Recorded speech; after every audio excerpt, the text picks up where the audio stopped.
Hello, Horror Fanatics. I'm Frank. And I'm Jenn, and we welcome you to our weekly podcast. The Horror. Thank you for joining us as we dive deep into all things horror.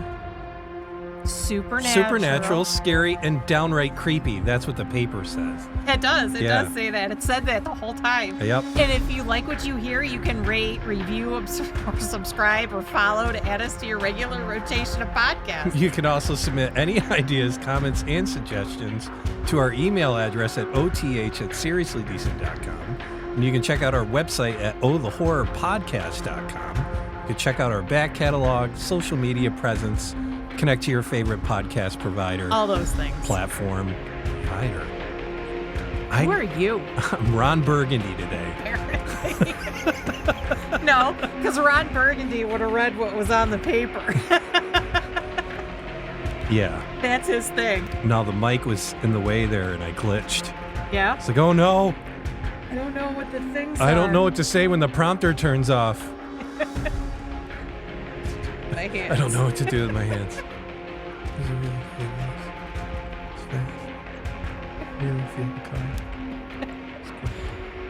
Oh my goodness.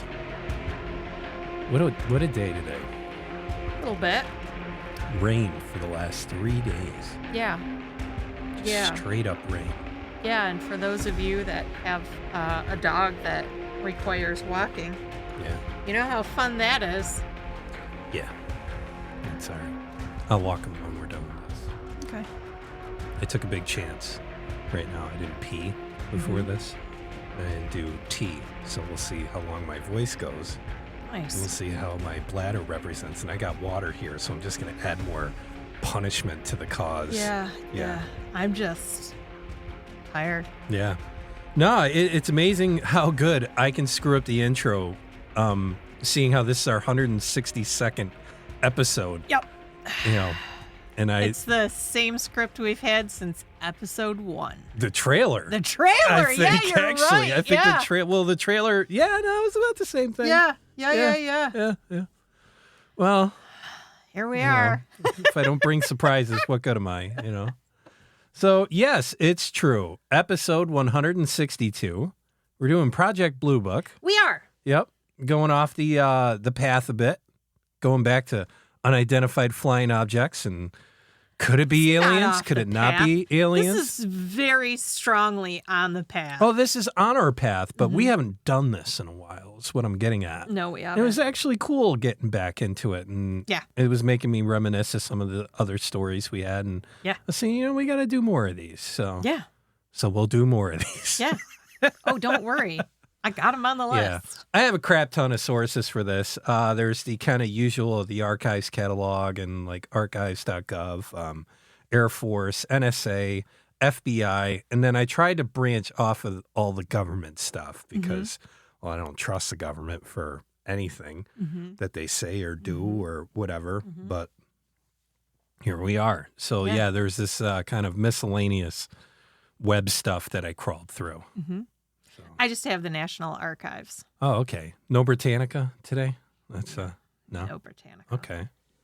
Well, I think this is a pretty cool story because it also kind of goes back into the history of how the government was set up and things like that, specifically the military. You know, so before Project Blue Book, we'll do a little bit of theory on how, not theory, but a little bit of a story on how Project Blue Book actually became. There was Project Sign.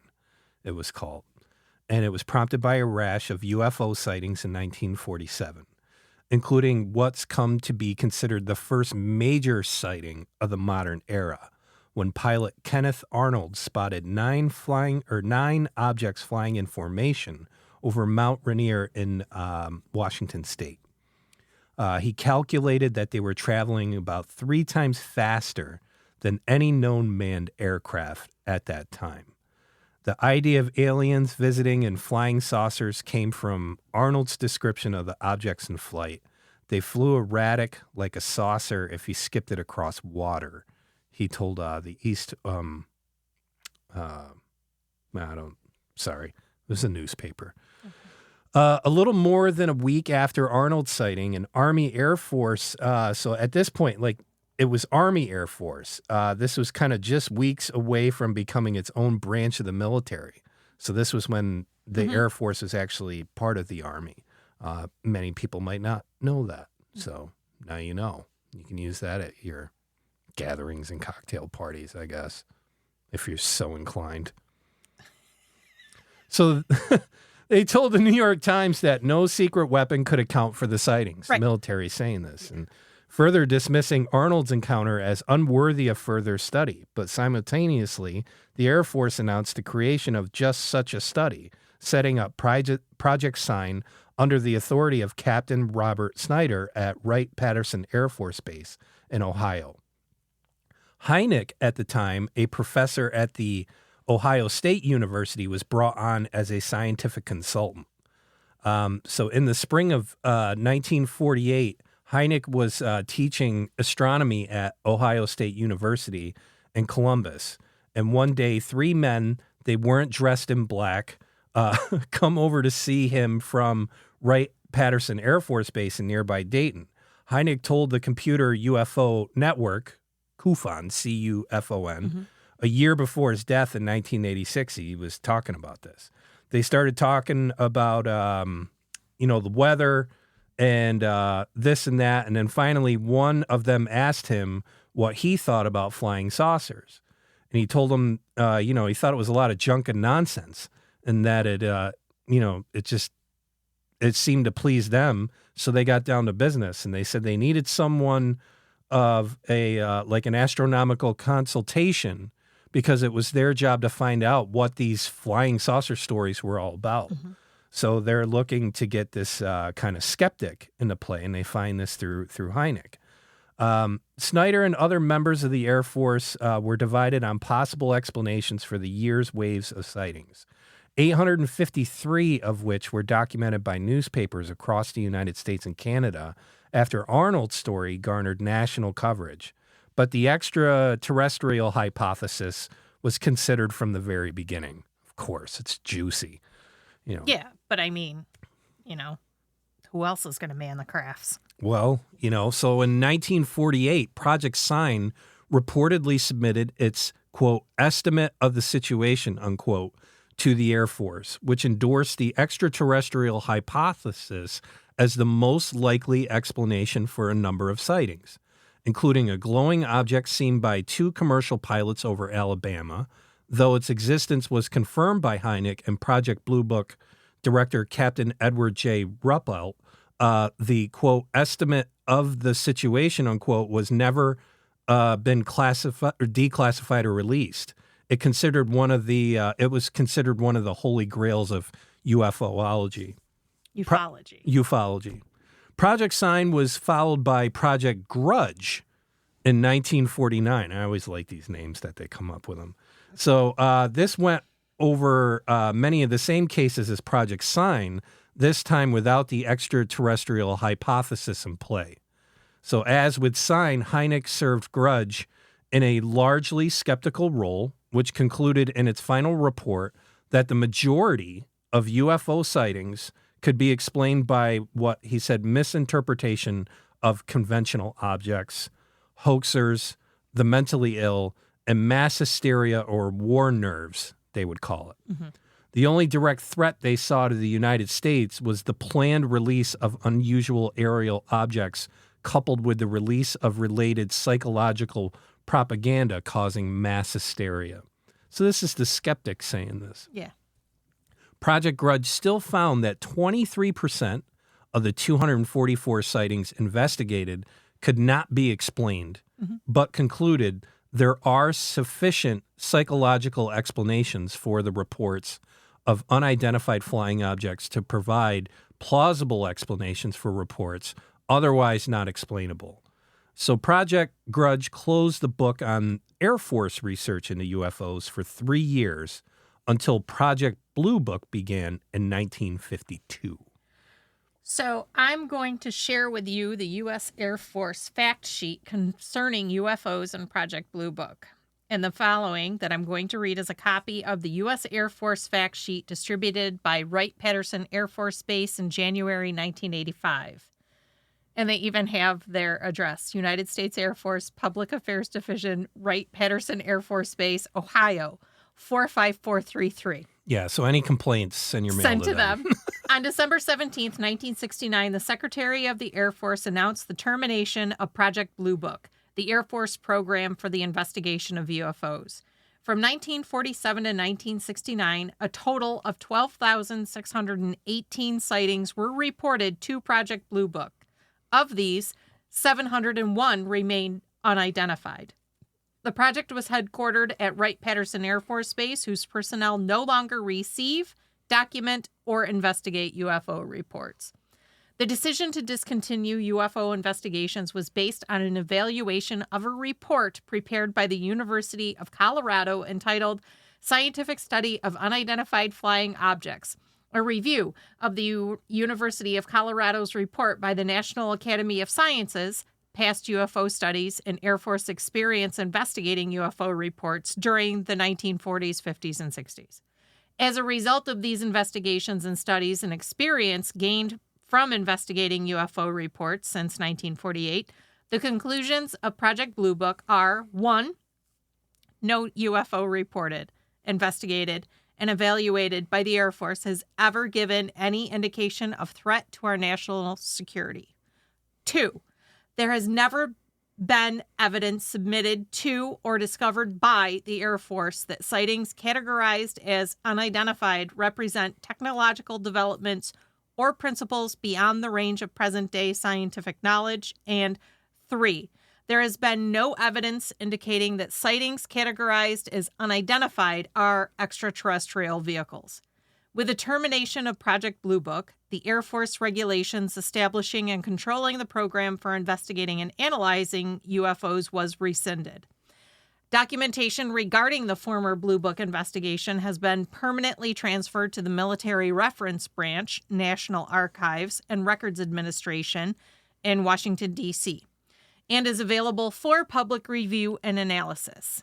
Since Project Blue Book was closed, nothing has happened to indicate that the Air Force ought to resume investigating UFOs. Because of the considerable cost to the Air Force in the past and the tight funding of the Air Force needs today, there is no likelihood the Air Force will become involved with UFO investigations again. I get it. It's an awful lot of time, money, and resources, and you really aren't getting anything out of it. You know what I mean? Yeah. You get information at best. Yeah.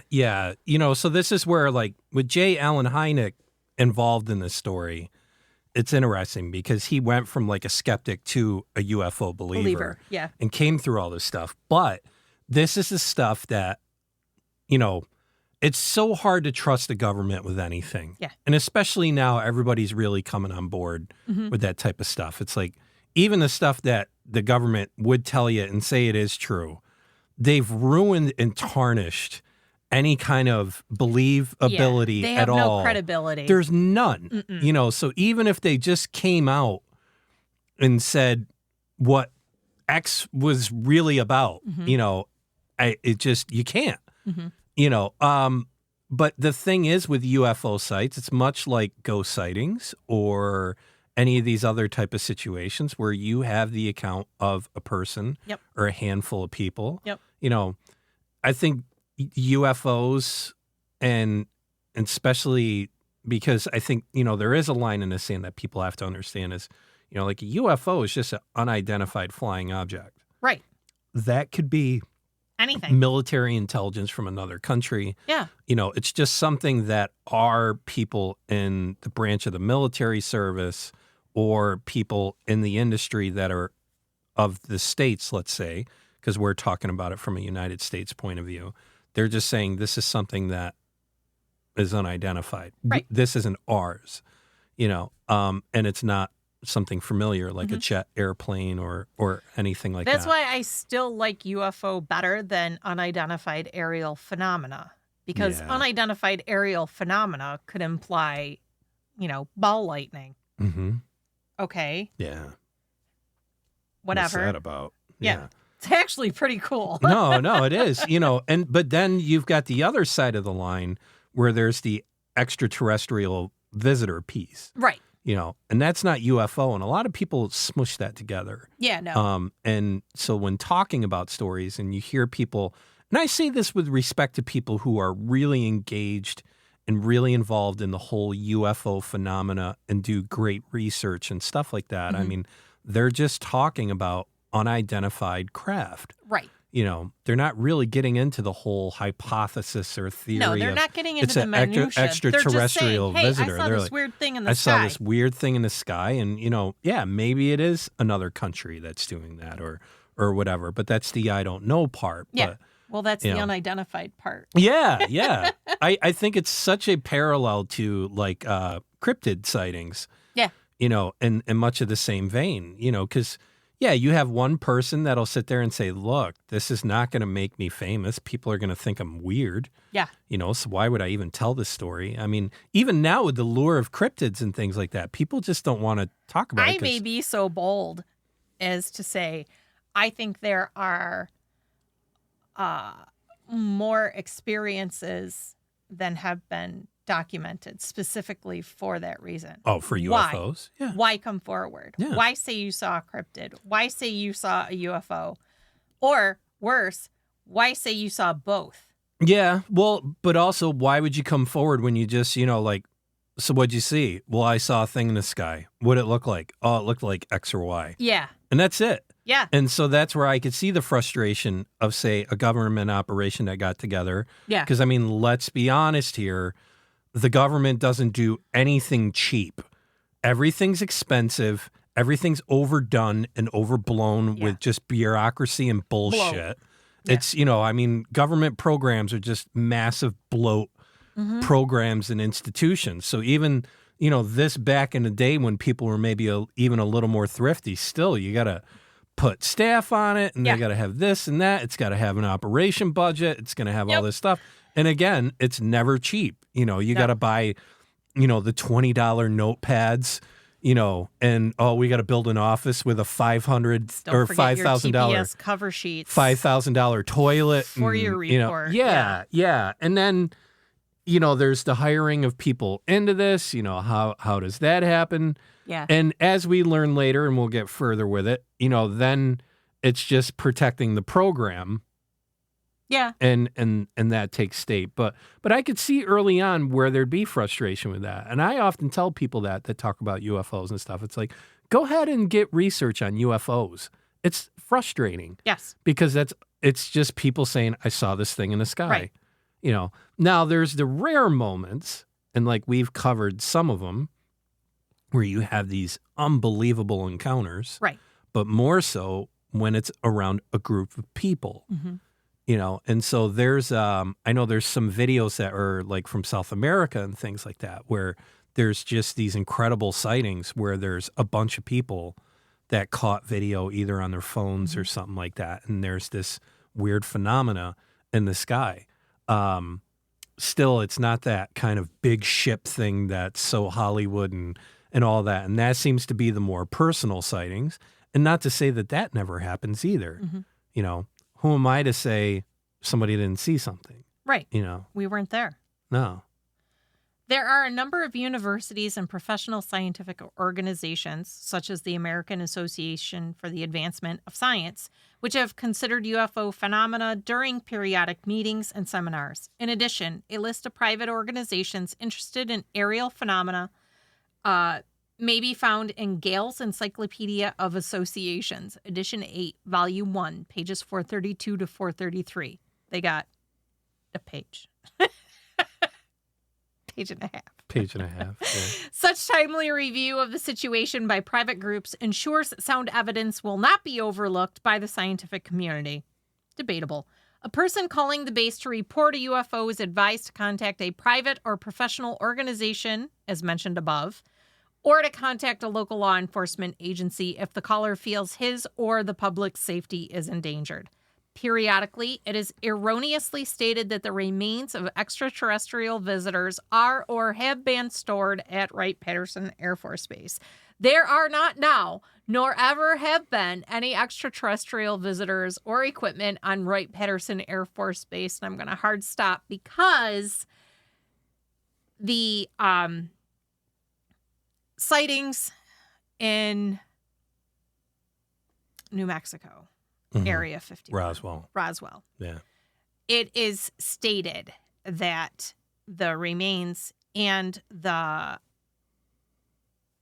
remains not only of an ET, but also the craft were taken to Wright-Patterson Air Force Base.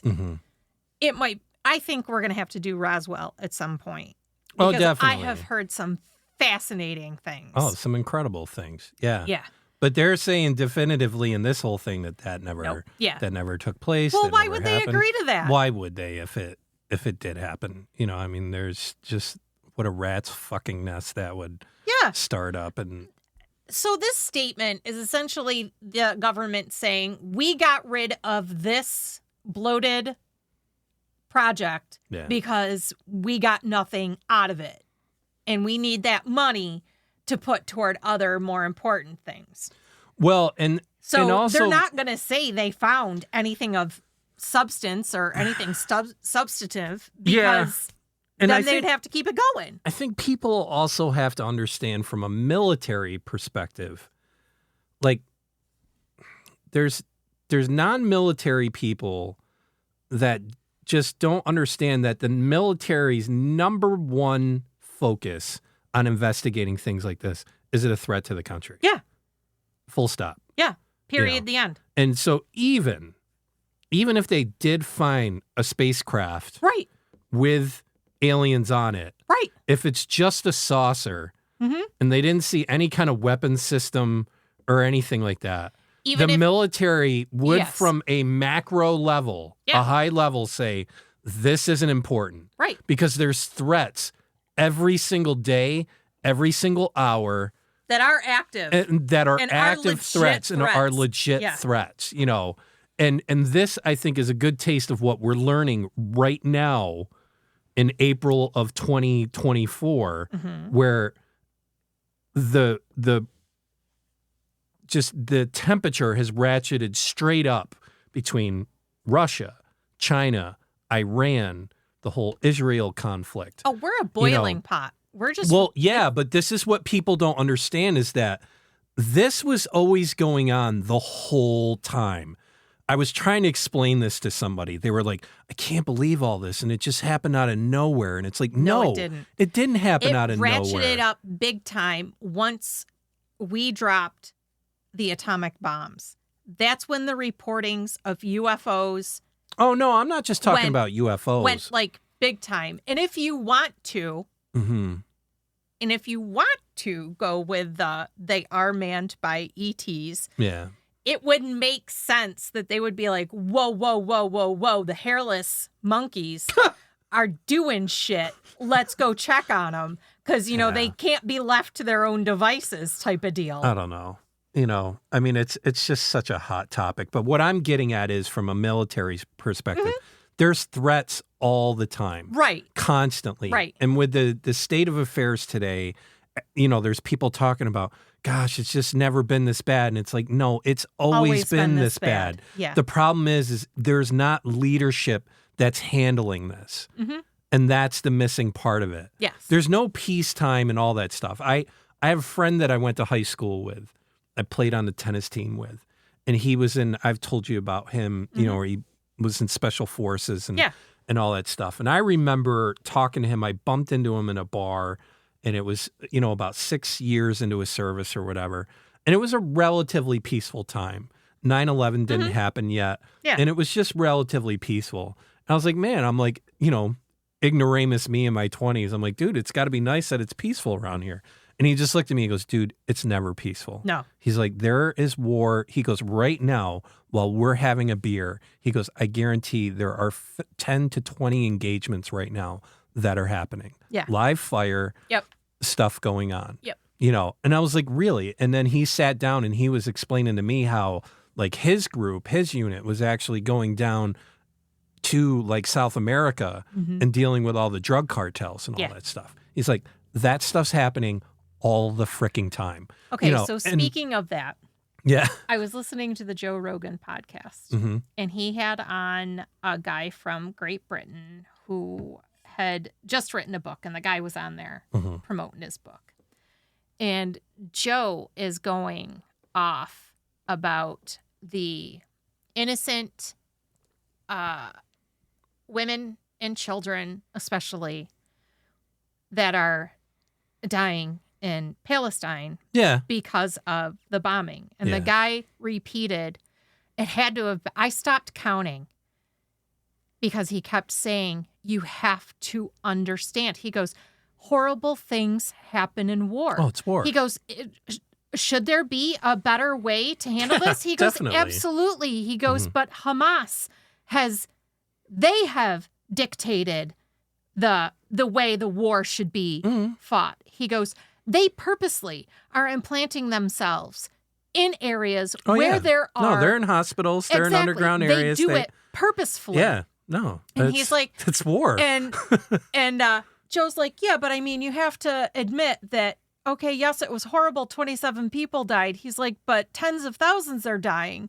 And the guy's like, again, it's an act of war. Yeah. He goes, Israel has asked countless times for there to be a ceasefire, and Hamas won't do it. So until there's some sort of agreement brokered, he's like, this is going to continue to happen. And he's like, if the United States ever went to war with the cartels, there's no way they would bomb Mexico. And I'm like, yeah, they would.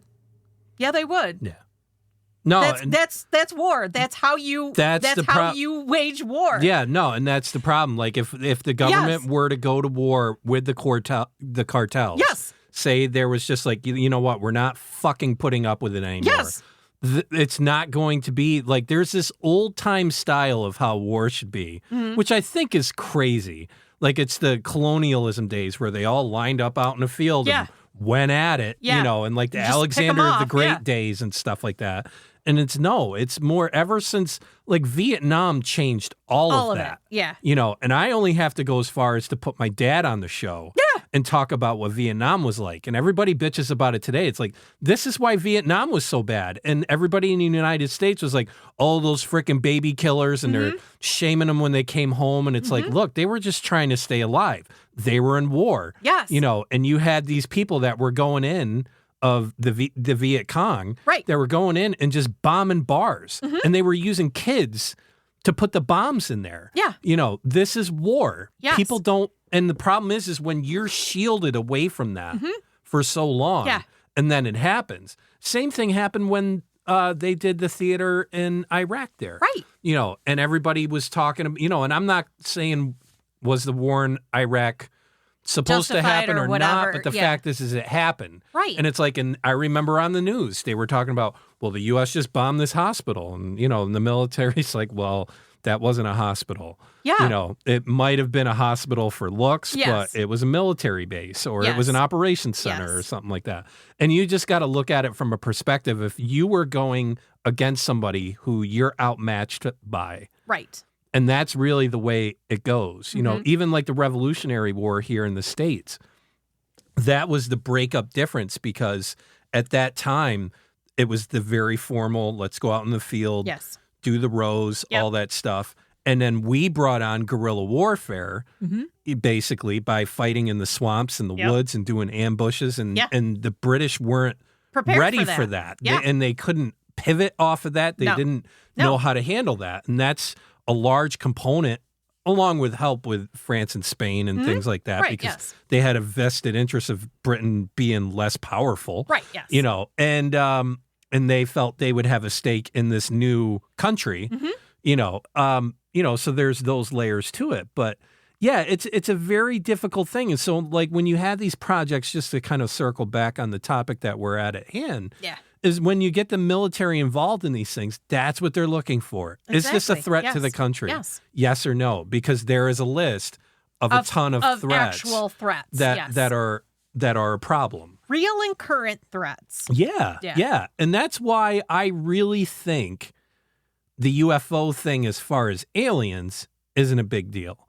Right. Because if it was a threat to the actual country, let alone humanity or the planet, there would be a whole different dialogue on this. Yes. And I think people really have to come to grips with that kind of logic. Yes. If you had 5 of the major governments in the world, and let's just say there was a alien race that was a threat to humanity on here, you would see something that you would never have seen in the history of time, and that would be China, the States, Russia, the Everybody British, coming together. all coming together and saying, we need to group as one. Yep.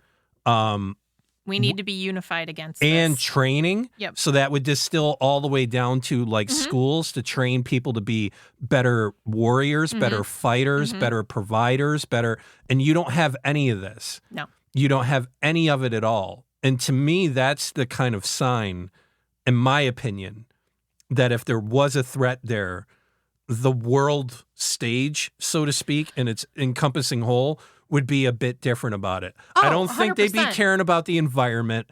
I don't think they'd be No, caring, they'd be caring about this. They'd be caring about this, like, if the number one problem, which this is what it appears to be for the world, is to save the environment because that's going to kill the people off, then I don't think aliens are a problem, even if they do exist. Right. I'm not going to get into the contention whether they exist or not. I got my own opinion on it.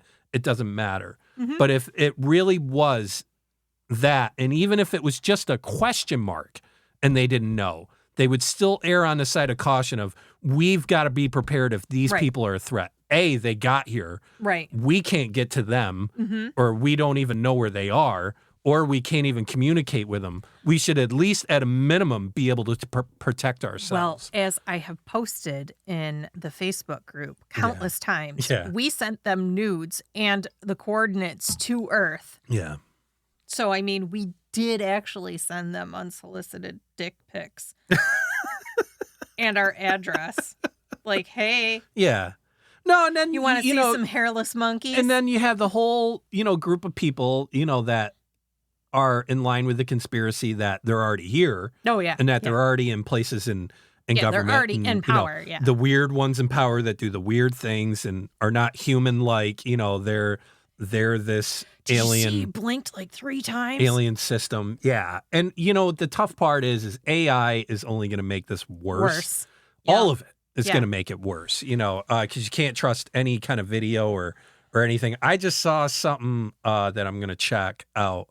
But it's actually open source, and I was looking at some pages on it to download this piece of software. And what you can do is do a deep fake, which is not a big deal.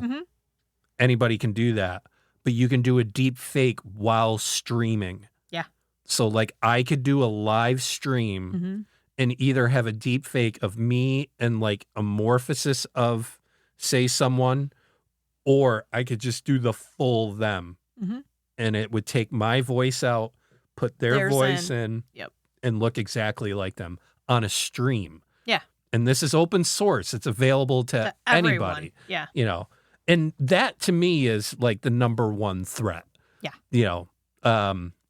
We are a threat. No, to and ourselves. that's where I'm getting at in this collective whole conversation of threats and why the military doesn't take this seriously. Because I've talked to tons of people about this stuff with UFOs, and they're just like, "Oh, the government's holding stuff back, and they don't take that stuff seriously," or blah blah blah. Or there's this separate black group that's just handling all this stuff, and it's like, definitely, the deeper you dive down the rabbit hole, the crazier it does get. Yeah. Like Skinwalker Ranch, for example, that's fucked up. It is. It's so fucked up, but it's so cool. Yeah. Because, there's so many things. You can watch it happen in real time, and you're like, yeah, there's no explanation for that. Yeah. And that's why, I say, it doesn't matter where my stance is. And I don't really have a stance because I don't think you can sit definitively and say, there's just too much conflicting information on every single side. Yeah.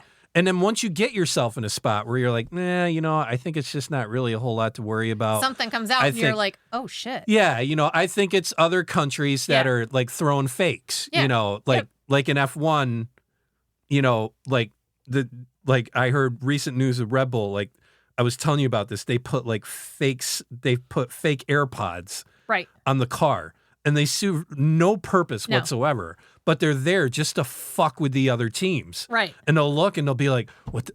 Red Bull's got those AirPods right over there on this part of the car. We should do that. We too. should look into that and see what it does." And that's all it does, is it just wastes their time, resources, and money. Yeah. You know, Well, they continue to dominate. our countries doing that same thing with each other on these aerial crafts. I definitely think, without a doubt. Oh, yeah. You know, and, you know, with that being said, you can't get into that camp too far, because then you see something like a Skinwalker Ranch and you're like, okay, well, there's no explanation here. This is just plain fucked up, you know? And that's what I love about this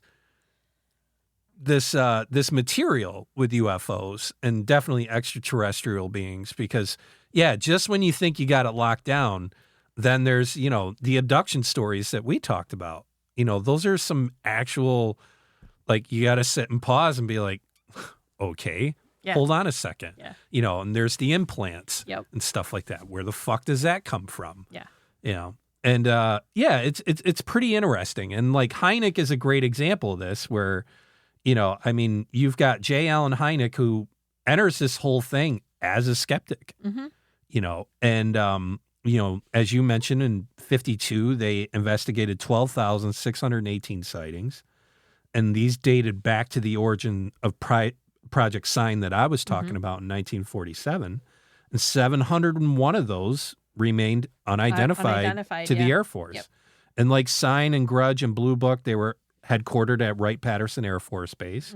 And this gets into the whole thing where they mention periodically, it is erroneously stated that the remains of extraterrestrial visitors are or have been stored at Wright-Patterson Air Force Base. Yeah, Dean just cut one. Man, that stinks. Dino. Dude. Wow. He's so proud of himself. He really is. Oh. I'm gonna charge through it. So, you know, the Air Force wrote in 1985 in that fact sheet that you were mentioning about I'm still not done with my fact sheet, by the way. Yeah, but they were addressing the rumors of the bodies that Roswell incident crash had been transported to Ohio, and they were like, you know, not now, never been any extraterrestrial visitors or equipment. But they said on Wright-Patterson Air Force Base. So they're just saying that base. I'm going to be the skeptic here. I'm the skeptic. You know, it's like. And here's the other thing. If I'm not mistaken, Roswell happened before they started this. So it is entirely possible that they were there and were moved. But since they've been recording, no, they've not been there. Yeah. And if you want to be that person. Yeah. But they went through 17 years of investigation on this. And Project Blue Book went through changes to both its mission and leadership. It was a moving organization. The most consequential was the aftermath of the CIA's Robertson panel in 1953, which was staffed by famous scientists, including Nobel Prize winner Luis Alvarez. Hynek, at that time, was an associate member. The panel dismissed Project Blue Book's work as unscientific, further suggesting that the continued emphasis on the reporting of these phenomena does, in these perilous times, result in a threat to the orderly functioning of the protective organs of the body politic, including the cultivation of a morbid national psychology. So this was the tough part of, like, there was a larger blow to the body politic and just the psychology of the nation. And this was a huge blow to Project Blue Book, which now operated under increased scrutiny from the Air Force, because now they're getting on it, which began to prefer dismissing UFO cases using any criteria possible. And this is where it started getting less exploratory. And some of its explanations have since become infamous, including several sightings in the summer of 1985, backed by radar tracking, which Blue Book concluded were the result of multiple eyewitnesses mistaking bright stars for the reported large aerial objects. And this is where they start getting into saying, dude, you didn't see what you think you saw. Right. In 1966, just before Hynek would pivot away from debunking UFOs. He attributed sightings made by hundreds of witnesses over the course of 2 days in Michigan to swamp gas. Yeah. So this was this is where swamp gas came from and all that stuff. And Hynek said, he goes, I was a thorough skeptic, and I'm afraid I helped to engender the idea that it must be nonsense. Right. Therefore, it is nonsense. Mm-hmm. And he told Omni Magazine this in 1985. When the project's termination in December of 1969, the Air Force concluded that none of the unidentified UFO sightings represented technology beyond present-day scientific knowledge. Right. Or extraterrestrial vehicles. Despite the Air Force concluding there was no likelihood the Air Force would become involved with the UFO investigation again, in the wake of Project Blue Book, recent revelations have shown that the Pentagon resumed research in 2007, and they actually allocated $22 million to the Advanced Aerospace Threat Identification Program for research into ongoing military sightings of unexplained aerial phenomena. And I had to pause there, because $22 million is shit change to those guys. Mm-hmm. It's absolutely nothing. But yeah, you get J. Allen Hynek out of this whole thing, who becomes a skeptic to a believer. And, while Project Blue Book concluded that UFO phenomena had mundane explanations, Hynek came to the opposite conclusion over the course of his work on the project. And he basically abandoned his earlier skepticism. Hynek explained this transition to basically the organizations he was getting into as beginning with the completely negativity and unyielding attitude of the Air Force, just saying it was just totally dismissive on absolutely everything. And then couple that with the caliber of the witnesses, including military pilots, which led him to conclude, well, maybe there was something to all this. Mm-hmm. And that's the tough part of it, is you have the Air Force that's really just having a negative, unyielding attitude towards this whole thing. They've always had that. But it's their own pilots. Yeah. It's their own personnel that see this stuff. And that's where you really have to step back and take a look at the bigger picture. In 1968, Hynek had already voiced criticism of Project Blue Book's turn away from serious investigations, and he described the project as more concerned with PR than research. Yeah. One of his colleagues dubbed Project Blue Book the Society for the Explanation of the Uninvestigated. And after Blue Book was disbanded, Hynek became one of the most vocal proponents of UFO research.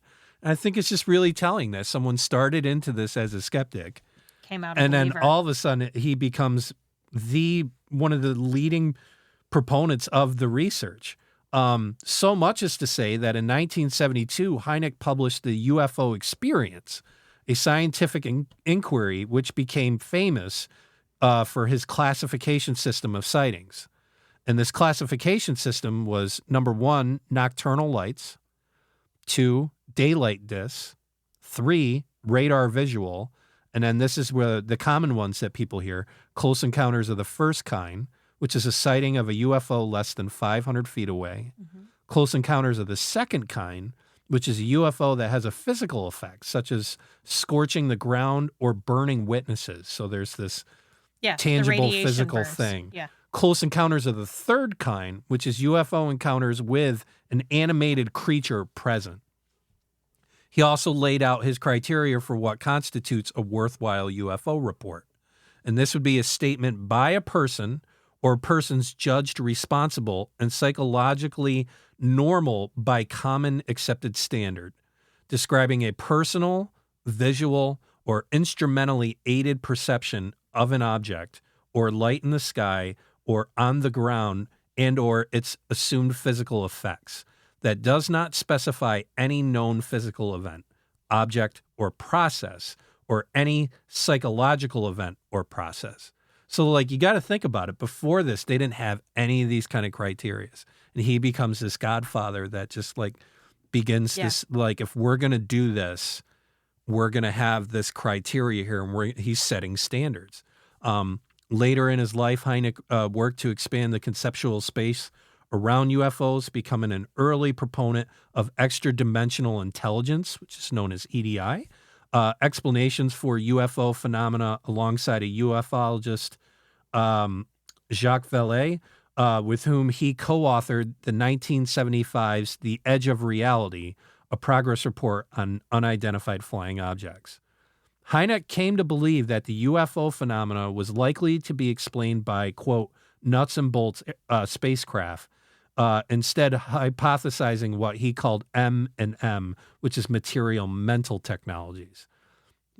He quotes as, I hold it entirely possible that a technology exists which encompasses both the physical and the psychic, the material and the mental. Hynek told the First International UFO Congress in Chicago in 1977, the psychic realm, so mysterious to us today, may be an ordinary part of an advanced technology. So, yeah, it's... Well,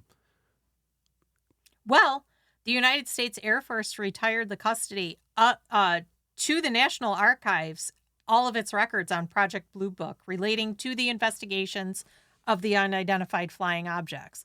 Project Blue Book has been declassified, and the records are available for examination in their research room. Yeah. I'd love to go. The project closed in 1969, and they have no information on sightings after that date. The National Archives, this is my favorite part, has received numerous inquiries concerning documents identified as MJ-12 and briefing document, Operation Majestic 12. We have made extensive searches among the records in our custody to the U.S. Air Force and the Joint Chiefs of Staff to identify these documents. The Truman and Eisenhower libraries have also searched their holdings for any references to or copies of the documents. In addition, the records of the National Security Council, NSC, for the Truman and Eisenhower administrations are in the custody of the National Archives. Searches were made of the indexes to the NSC's policy paper and meeting minute files under the subjects MJ-12, Majestic, Unidentified Flying Objects, UFO, Flying Saucers, Extraterrestrial Biological Entities, and Aquarius. These searches were all negative, with the exception of a memorandum for General Twining from Robert Cutler, Special Assistant to the President, subject, quote, NCS /MJ-12 Special Studies Project, end quote, dated July 14th, 1954. The memorandum, one page, refers to a briefing to take place on July 16th. The memorandum does not identify MJ-12 or the purposes of said briefing. Mm-hmm. So here's the report. The National Archives received these requests about Project MJ-12. Many of the inquiries concern a memorandum from Robert Cutler to General Nathan Twining dated July 14th, 1954. This particular document poses problems for the following reasons. The document was located in Record Group 341, entry 267. The series is filed by a top-secret register number. This document does not bear such a number. The document is filed in the folder T4-1846. There are no other documents in the folder regarding NSC /MJ-12. Researchers on the staff of the National Archives have searched in the records of the Secretary of Defense, the Joint Chiefs on Staff, Headquarters, U.S. Air Force, and in other related files. No further information has been found on the subject. Inquiries to the U.S. Air Force, the Joint Chiefs of Staff, and the National Security Council failed to produce further information. The Freedom of Information Officer of the National Security Council informed the National Archives that, quote, top secret restricted information is a marking which did not come into use at the National Security Council until the Nixon administration. Yeah. The Eisenhower Presidential Library also confirmed that this particular marking was not used during the Eisenhower administration. The document in question does not bear an official government letterhead or a watermark. The NARA conservation specialist examined the paper and determined it was a ribbon copy prepared on Diction onion skin. The Eisenhower Library has examined a representative sample of the documents in its collection of the Cutler papers. All documents in the sample created by Mr. Cutler while he served on the NSC staff have an eagle watermark on the bond paper. The onion skin carbon copies have either an eagle watermark or no watermark at all. Most documents set out by the NSC were prepared on White House letterhead paper. For the brief period when Mr. Cutler left the NSC, his carbon copies were prepared on prestige onion skin. The National Archives searched the official meeting minute files of the National Security Council and found no record of the NSC meeting on July 16, 1954. A search of all NSC meeting minutes for July 1954 found no mention of MJ-12 nor Majestic. The Judicial, Fiscal, and Social Branch searched the indices of the NSC records and found no listing for MJ-12, Majestic, unidentified flying objects, UFO, flying saucers, or flying discs. NAJA found a memo in a folder titled, quote, Special Meeting July 16, 1956, which indicated that NSC members would be called to a civil defense exercise on July 16, 1956. The Eisenhower Library states in a letter to the Military Reference Branch dated July 16, 1987, quote, President Eisenhower's appointment books contain no entry for a special meeting on July 16, 1954, which might have included a briefing on MJ-12. Even when the president had, quote, off-the-record meetings, the appointment books contain entries indicating the time of the meeting and the participants. Quote, the Declassification Office of the National Security Council has informed us that it has no record of any declassification action having been taken on this memorandum or any other documents on this alleged project, end quote. Robert Cutler, at the direction of President Eisenhower, was visiting overseas military installations on the day he supposedly issued this memorandum, July 14, 1954. The administration series in Eisenhower's papers as president contained Cutler's memorandum and report to the president upon his return from the trip.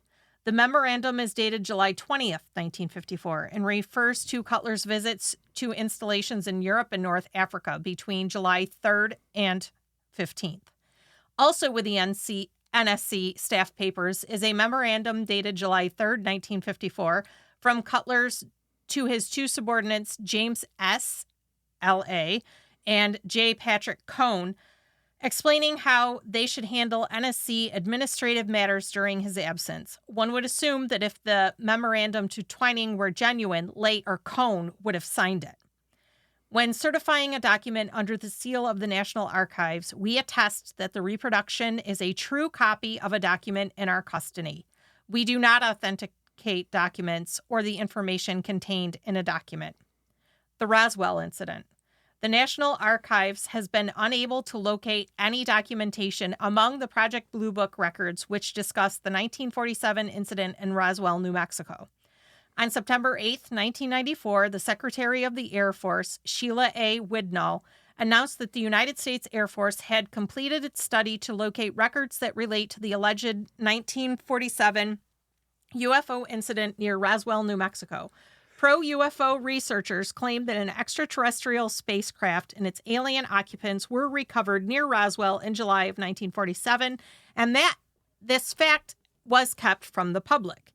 At the request of Congressman Stephen H. Schiff, Republican from New Mexico, the General Accounting Office, GAO, initiated an audit in February of 1994 to locate all records relating to the Roswell incident, in quotes, and to determine if such records were properly handled. The GAO audit was completed and the results published by the headquarters, U.S. Air Force, in 1995. The publication is entitled, quote, The Roswell Report, Fact v. Fiction in the New Mexico Desert. This publication may be obtained from most U.S. government depository libraries. The call number is ISBN 0-16-048023-X. The General Accounting Office audit involved a number of government agencies but focused on the Air Force. To support this audit, the Air Force initiated a systematic search of current Air Force offices, as well as numerous archives and record centers, which might help explain the incident. Air Force officials also interviewed a number of persons who may have had knowledge of the events. Prior to the interviews, Secretary Widnall released those persons from any previous security obligations that may have restricted their statements. The Air Force research did not locate or develop any information that the Roswell incident was a UFO event, nor was there any indication of a cover-up by the government. Information obtained through exhaustive record searches and interviews indicate that the materials covered near Roswell was consistent with a balloon device of the type used in a then classified project. No records indicated or even hinted at the recovery of alien or extraterrestrial bodies or extraterrestrial materials. All documentation related to this case are now declassified, and the information in the public domain. Documentation has been turned over to the Office of the Air Force Historian. Who knew that was a thing? So the Project Blue Book reference report, textual records of Project Blue Book, the documentation relating. So if you want to go and investigate this, including names of people involved in the sightings, are now available for research in the National Archives building. The records include approximately 2 cubic feet of unarranged project or administrative files, 37 cubic feet of case files in which individual sightings are arranged chronologically. So basically, the 37 cubic feet of case files, that's about 74,000 pages. Yeah. 3 cubic feet of records relating to the Office of Special Investigations, portions of which are arranged chronologically. So only some of it is in chronological order by That's OSI a lot. district. 74,000 pages of just case files? Yep. And by overseas command. A cubic foot of records comprises about, they say, 2,000 pages. Yeah. Finding aids for these records includes a file list for the project files and an index to individual sightings entered by date and location. Access to Blue Book textual records is by means of 94 rolls of 35 millimeter microfilm in the National Archives microfilm reading room. The first microfilm roll includes a list of contents for all of the rolls and the finding aids. Photographs scattered among the textual records have also been filmed separately on the last 2 rolls. Motion picture film, sound recordings, and some still pictures are maintained by the Motion Picture and Sound and Video Branch, NNSM, and the Still Picture Branch, NNSP. Yeah, I mean, it's a lot of stuff, and you'd have to go to the National Archives to see that. Another thing that was pretty interesting, checking this out, was there's this graph of the number of object sightings over time, and it was from 1947 to 1952. And what was interesting about it, so 1947 is when the whole Roswell thing takes place. So everybody would think, oh, there must have been just like massive, super high since then. And, before it, there wasn't many because they weren't recording them. Right. But the year of 1947, there was 40, there's these peaks on the graph. And the peak, it's interesting, from 47, 48, 49, 50, and 51, the peaks of the sightings were in the summer. The highest was 47 at 40. Then 1946, the peaks were like around 30. Same thing with 49 around 30. 1950 around 30, but there's more and more. It's not just like a little bit of summer and then that's it. It's dispersed around. What was really interesting was 1952, okay? 1952 when this stops, basically, because... No, it stopped in 1969. Or 69, but I'm saying when they recorded this specific graph, 500 spiked right up. But again, all more in the summer months, not the winter months. And that makes sense because you got people outside more. Yeah. And you would see people paying attention. Yeah, or just like I said, outside. Yeah. Because I mean, wintertime, you have half the earth almost, depending on how population density goes, where, you have a lot of people that are just inside. Yeah. That was our life for the last 2 months, 2. That was way more than that. Well, yeah, but I'm just saying we even had a light season. But yeah, it's, every time we get into the UFO and things, I'm all over the place with this. There's part of me that thinks it's, again, nuts and bolts, like what Hynek was saying. But there is this percentage that you kind of question. But I really go from the theory, like I didn't think about it as much until I was looking at Blue Book, looking at it more from a military perspective of, if this was a big threat, there'd be a whole different attitude about this. Yeah. There wouldn't be this, we'll just keep it under the rug type thing. And maybe the threat is so real that, like, it's kind of the kid with the magnifying glass with ants, where they just don't have a freaking chance. That might be us in comparison to something like this. And the governments would just say, yeah, look, we're going to have this collective good old boys agreement that we're not going to tell anybody. Yeah, that we as a people are not prepared to handle that type of information. And I think we've proven that we as a people are not prepared to handle certain information. Yeah. No, I think of that, and then, but then the other part of it is you have these competing countries, and it's like when we were talking about, I'm pretty sure we talked about it, like the whole faking the moon landing and things like that. It's like, it's a juicy conspiracy theory. I get it. My whole theory is they didn't fake the whole thing. I think they did it. And just like anything that you would do that's out of your threshold like that, I don't think all the film worked out. I don't think all the stuff worked out. So I think they had to PR their way through that kind of stuff. Yeah.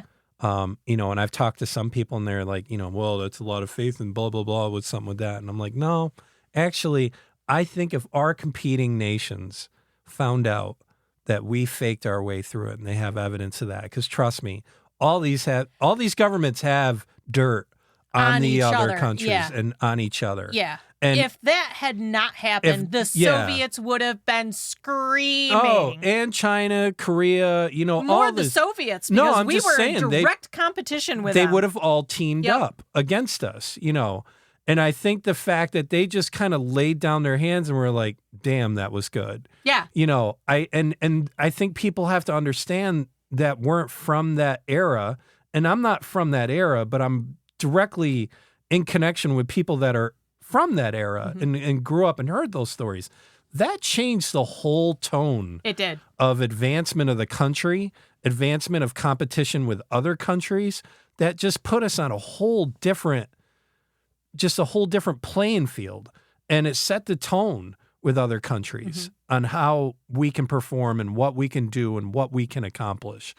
And I'm sorry. I really think that if these competing countries, like you mentioned, Russia or, just China and these other competing countries, if they just remotely knew that that was not real and that it was faked, I just don't see where they'd be quiet about that and being like, yeah, okay, that's my kind of belief structure on that. That's my gut intuition on what that would be. And that's where I get torn with the UFO theories. I do think that most of them are man-made here on the planet. I think there are other countries, I think, especially seeing the technology just lately with what drones are doing, just regular drones that people can fly. Like, I don't know if you saw that Red Bull drone, that drone that Red Bull built. I'm going to repeat it again. The one that Red Bull built that can follow an F1 car around a track. It's incredible. It followed Max Verstappen around the track. Yep. And I mean, that thing was fucking hauling ass. And this is something Red Bull built. So if you have a drone that can do that type of speed and turn and just do what that thing did, that a private company's building that really isn't in the defense sector. Yeah. They're more in, performance racing and things like that. What are these companies that are building military grade type things that have a budget that Red Bull would frickin' dream of? Yeah. that's where I truly think that most of these are man-made things, and they are unmanned. These ones where they're like, I just don't know how something could do that. It's like, okay, but is it just manned or unmanned? If it's unmanned, it can do whatever the hell you want it to do. So I got a fun fact for you. What's that? October of 2000 was the last time all of the Earth's inhabitants have been on the Earth, because since November of 2000, someone has continuously occupied the International Space Station. And it's usually a crew of 7 people. Yeah. So since November of 2000, we've been short our entire population because we've got people in the International Space Station. Yeah. No, I just thought that was cool. That's a cool stat. Yeah. You know, and that's people again forget this stuff. It's like we have people that are in space. Yeah. All the time from different countries. Yeah. It's not just U.S. astronauts. That was a big deal when the whole Ukraine thing took place. Yeah. Because you had these people that have been sharing a space. Yeah. Doing research together. Yeah. And, here you are. Yeah. Awkward, and you're also on this shared piece of property, so to speak. Yep. And, that's where things get a little heavy and weird. But yeah, and trust me, I used to be huge on the moon landing stuff, you know, I mean, and, I know Joe Rogan said it, I think at one point, it's a juicy one to go after because there's a lot there. There's the fake rocks and there's the, all this other stuff. But I, at the end of the day, just have a hard time believing that the competing countries would just kneel and tip the hat to that. No. If they knew it was not true. No. I mean, I just, no. The like I said, the momentum that gave us as a country here in the States. It was massive bragging rights. Huge. And it unified the country. It was massive. It was slamming a big dick down on the table. Yeah. I mean, just on the whole and world there's theater. No way that the whole rest of the world would just cater. And my proof to that, my ultimate proof behind that statement was the U.S.'s reaction when Russia was the first to put a rocket up into space with the monkey in there and bring it back. Yeah.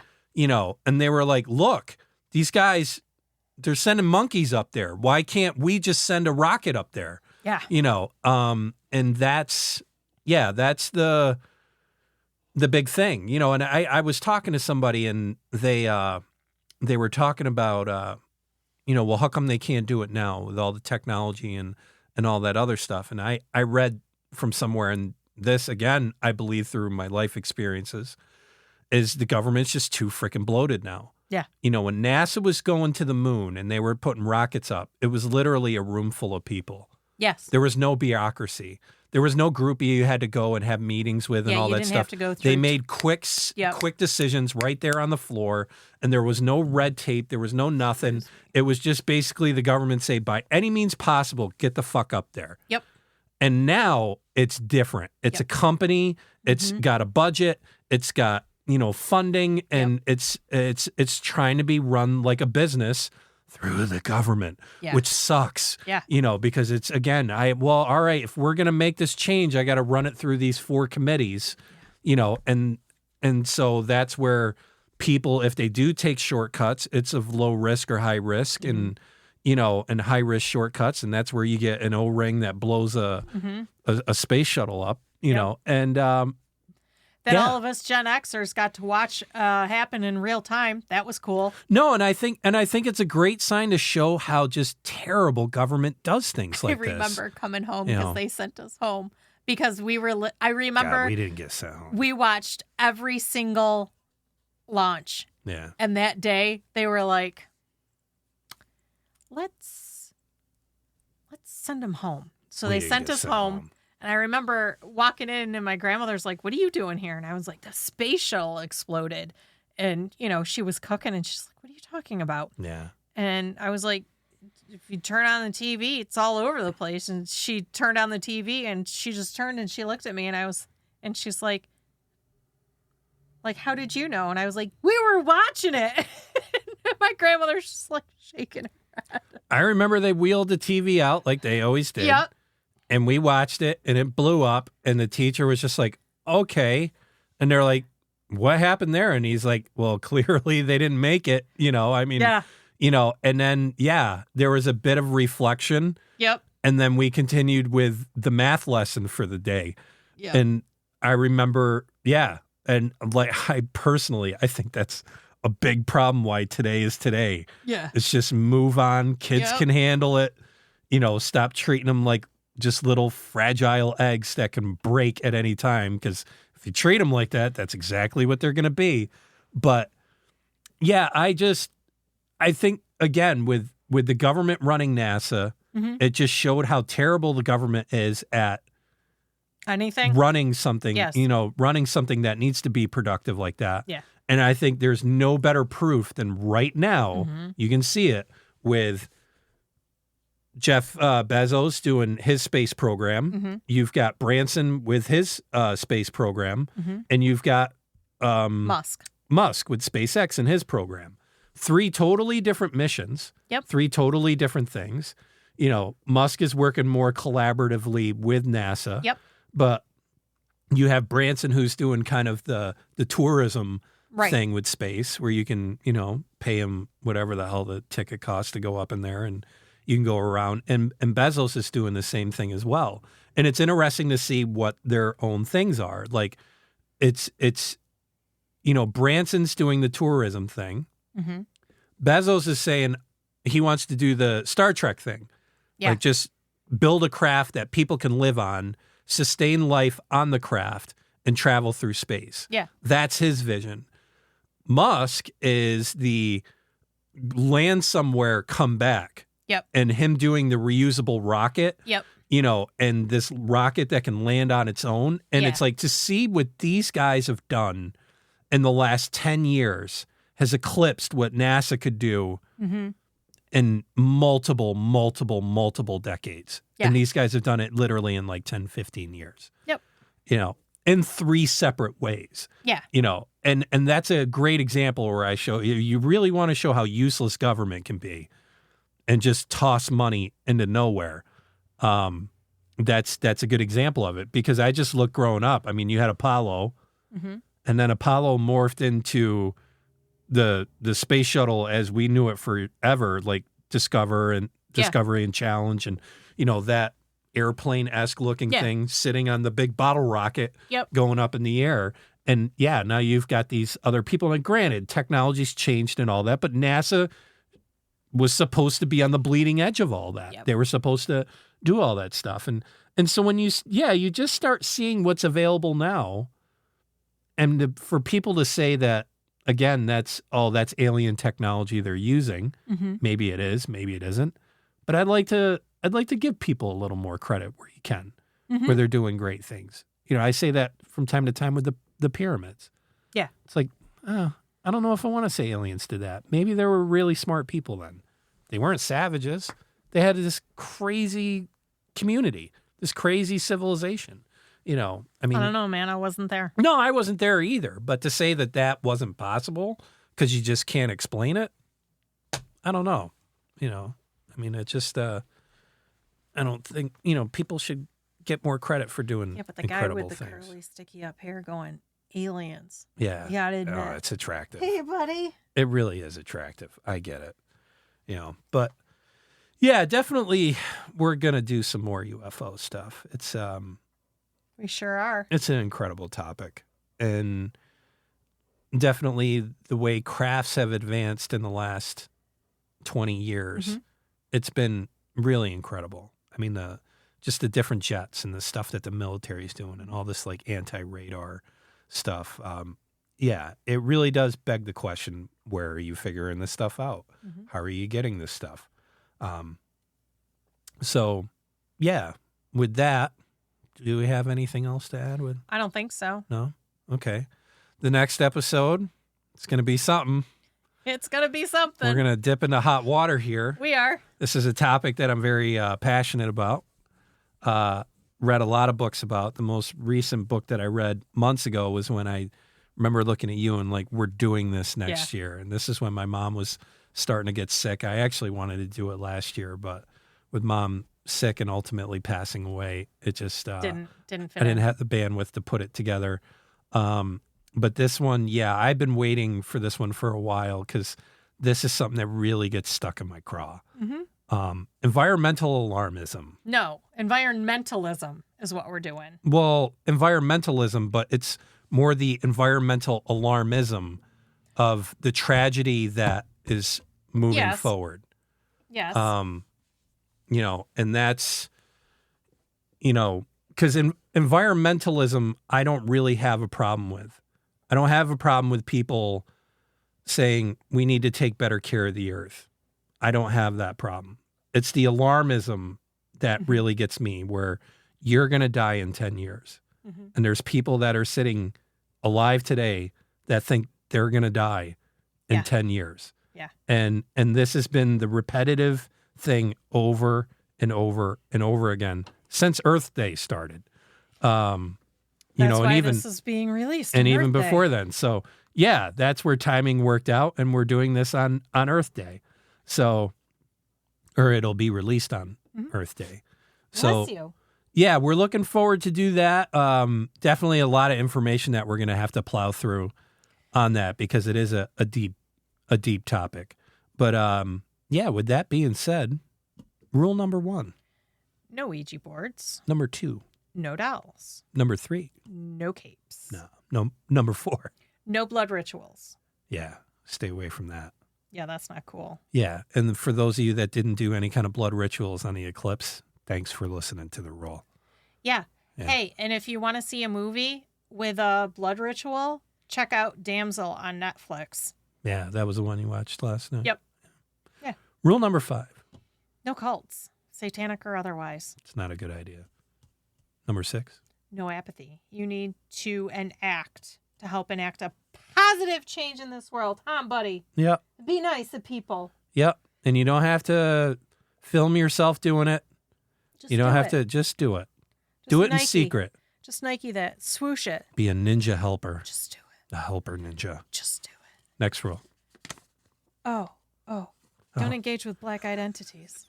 It's like, what is the next Yeah. rule? Yeah. It's like, where did I leave off? And last but not least. Just listen. Yeah. Listen, put an open ear, and You know, be a ninja helper. I'm just going to throw this out to science for a second. Oh, You're boy. working so hard on trying to bring back dinosaurs because Yeah. they are. No, I know. They're doing the woolly mammoth, right? Yes. Yeah. Yes, they are. Dragons. Why? Why not?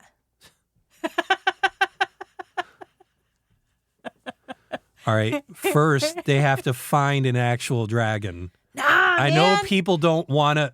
No, just create one. This is my whole thing with dragons. Like, I get the lore of it. Now, dragons are cool. Yeah. I was a Godzilla fan from a kid. Yeah. You know, I mean, I love dragons. But there's this, like, suspended belief that dragons are real. They're not. It's like, they're not real. Make them real. Well, I think if they would, Disney would try to work on that without the fire, you know, and have Jurassic Park. It's coming, Jurassic Park. It is.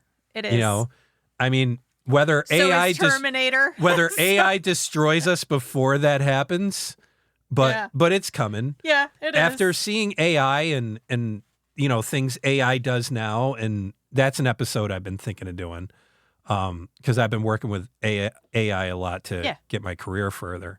And it's just crazy. It's crazy. I often wonder if we're even going to have a functioning internet in 10 years.